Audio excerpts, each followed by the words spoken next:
এর আগের একটা পোস্টে আমাদের বাড়ির গাছগুলোকে দেখিয়েছিলাম, তার মধ্যে পুঁইশাক গাছও ছিল। তো সেই পুঁইশাক গাছের কিছু ডাল কেটে নিয়েছি।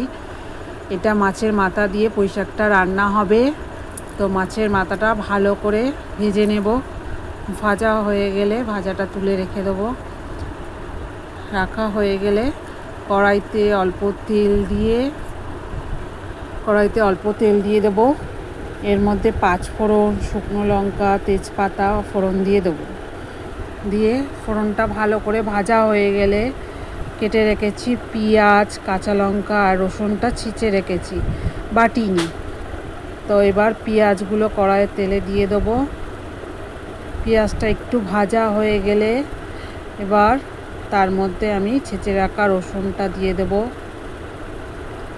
পেঁয়াজটা ভাজা হয়ে গেছে, এবার ছেঁচে রাখা রসুনটা দিয়ে দেব।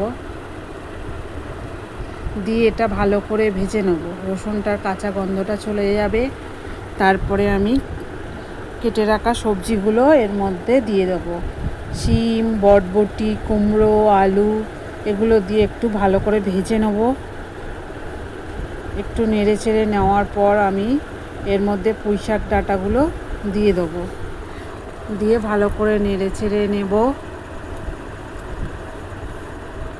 এরপর আমি এর মধ্যে দিয়ে দেবো কাঁচা লঙ্কা চিড়ে রেখেছিলাম, সেই কাঁচা লঙ্কাগুলো দিয়ে দিলাম।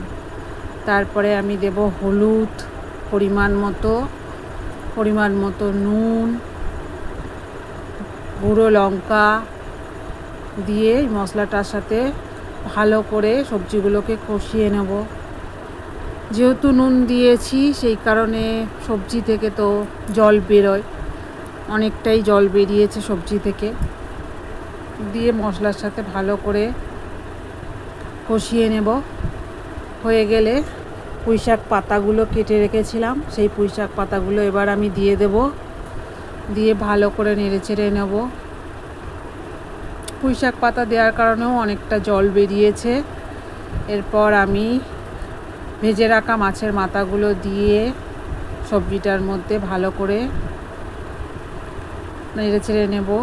যেহেতু আমরা একটু মিষ্টি খাই তাই সামান্য পরিমাণ চিনি দিয়ে দিলাম। দিয়ে জলটা শুকনো শুকনো হয়ে আসলে পুঁইশাক দিয়ে মাছের মাথা রেডি আমার রান্না।